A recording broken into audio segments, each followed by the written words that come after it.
So that's what it is. You know, and that's something that a lot of people should take note of, that it goes beyond the course. After the course, what? You're going to become designers, you're going to get certified, you're going to have amazing institutes like LST, INIFT, you're going to have a great name like Manish Malhotra micromanaging or backing your sense of style and aesthetics. But I want to ask you a question, Malaika, and a lot of you should take note to, to listen, to understand something like this. And I want to ask her because she's current, she's relevant, she's a fashionista, and she'll give you both sides to it. So imagine you have a brand new designer on, say, a Wednesday that you're working with, and on a Thursday you're dealing with Manish Malhotra and wearing an outfit with that he's designed. So clearly, between a newcomer and Manish, you won't have any tips for, you'll be listening to. When you have a brand new designer that walks into a green room, who comes with a recommendation, what are your fears that you have in your head as a celebrity? Because it could go any way, right?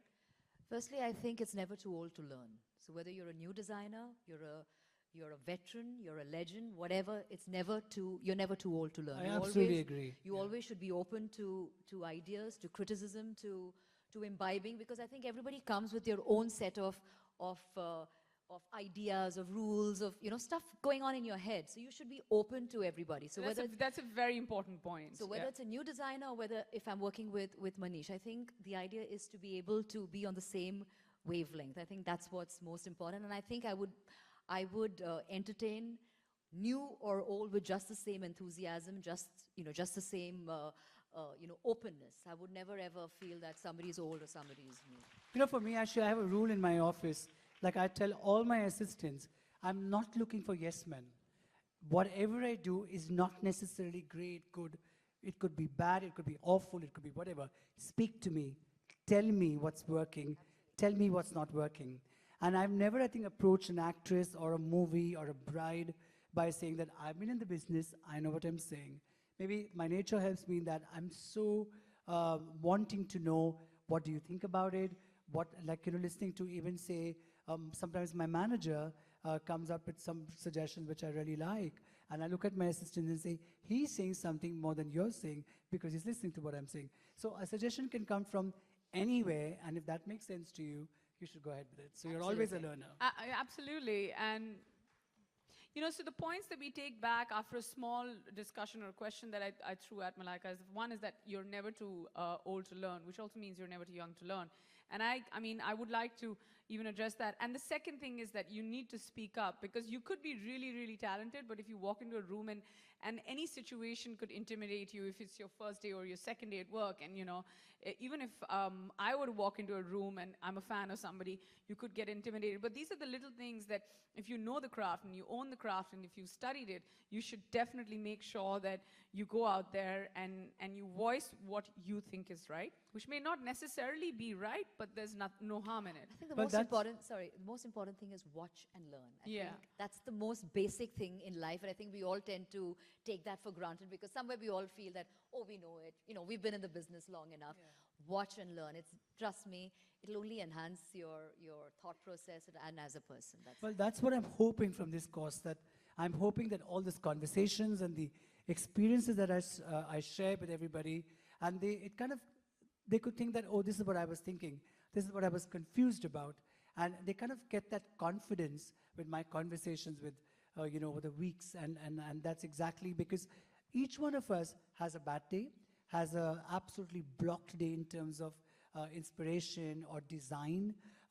Every day is not Sunday, as you say, but it's just that you get up and you do what you're committed to, and you start looking, because you've got to deliver that outfit, so you start looking for inspiration, and you suddenly realize that book in front of you could be inspiring, or what you thought of or you saw a night before could be inspiring.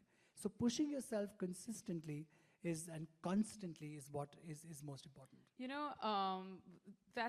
Those are great words, Manish. And then, of course, when you say Manish Malhotra, when you think Manish Malhotra, of course you think Bollywood and you think cinema. But the other thing that you think of is bridal wear. Now, and when you're dressing a bride and it's her day, or the most important day in her life, how do you, I've seen you, and this is a first-hand experience. I've been in a store where he's entertaining 7 to 8 brides literally at the same time, and all of them, there's mayhem, because all 8 of them want different things and a different his shade. attention. And his His attention, and a undivided different attention. shade of pink. I don't even know if there are like 8 different shades of pink, but Manish is there, you know, with your mind and, you know, wholeheartedly, you're paying attention. What does the word bridal wear mean to you? Does it excite you, or you're like, oh my God, there's going to be another bride and I need to make her happy? Is there pressure? Tell us about the pressure, No, it because kind of this is what excites they me. should know. I like opulence. I like grandeur. I like all of it. But I think the bride today is changing.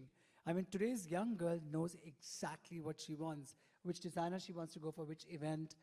You know, the earlier brides who came, they came with their mother and their in-laws and their families. But today's bride, even if she comes with a mother or mother-in-law, they're just sitting quiet because she knows exactly what she wants, from the boy that she's marrying to the outfit that she wants.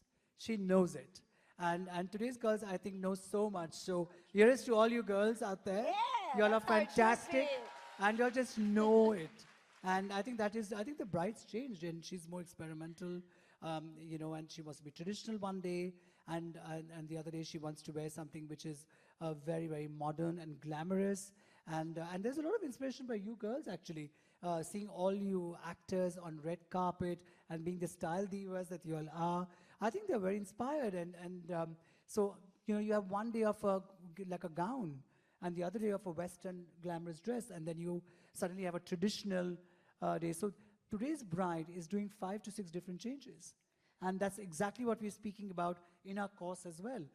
You know, we're speaking about brides and we're speaking about bridegrooms and different styling and how to start that look and how to start from a bridal collection to an independent and individual bride on what she should think and what she should look like. Well, talking about pressure, have you ever faced pressure from home, from your home front? Because I'm sure this is somebody everybody wants to know. कि I'm sure आपके पापा ने कहा होगा कि बेटा accountant बन लो या कुछ doctor बन लो या pilot बन लो. I mean, fashion stylist or a designer. Did you ever have to face any of that? So my overprotective Punjabi mother, because I was a model, said hero ban jao. That's a given thing, right? So I was like, मेरा बेटा सबसे सबसे सबसे प्यारा. अच्छा है. So I said, Mom, I'm squint, you know, my eyes are really small, I can't become a hero. But I was like, I wanted to do designing, and she was like horrified. But I have to give it to my parents, from being that wide-eyed kid watching a film every time I had a holiday. They never really stopped me. And when I had those 2 tailors in my room with packets and fabric, and I used to sleep in the same room, they were completely taken aback, but they were very supportive. And till date, they remain supportive. And somewhere untouched of what I'm doing, my mother actually asked me the other day, "Sariyan biki?" I was like, "Mom, you're making it sound like as if I take saris to every doorstep and said, please ek sari le lijiye." So they are that, you know, I live with my parents, and they are that not, you know, that disconnected with my work. But they are yet being but they are so supportive in terms of emotion and strength. And So that's when what mom matters. steps out of the house and somebody says, "ये Manish Malhotra पहन रहे हो?" Yeah. So How she does doesn't she react feel? to that. She says, "No, it's just a printed suit. I don't want to wear too much." Or she's like, I couldn't get over that question when she said, "Sariyan biki." I couldn't get over that. I said, "Mom, I mean, you know." Who's your mom's favorite designer? No, my mom's favorite designer is me, of course. She's, you know how it is. No biases there, Yeah, but there's no clearly. biases there. Yeah. There's no discussion Yeah. there But at we all. constantly, every morning when we have tea together, I have morning tea with my mother, and we always discussing only clothes, by the way. That's and amazing. From the iconic actresses like Meena Kumari and Madhubala to Nargis ji to all their beautiful work. We both love movies, so I think that's why she encouraged me about films. Well, you know, I'm going to go back to the bridal wear question. And I'd like to share this technical aspect of the bridal wear. And this is how detailed the course is. That even the... Hey guys, isn't it, sorry, isn't that amazing that we're speaking about bridal wear with the new bride? She just got married, so clap for her.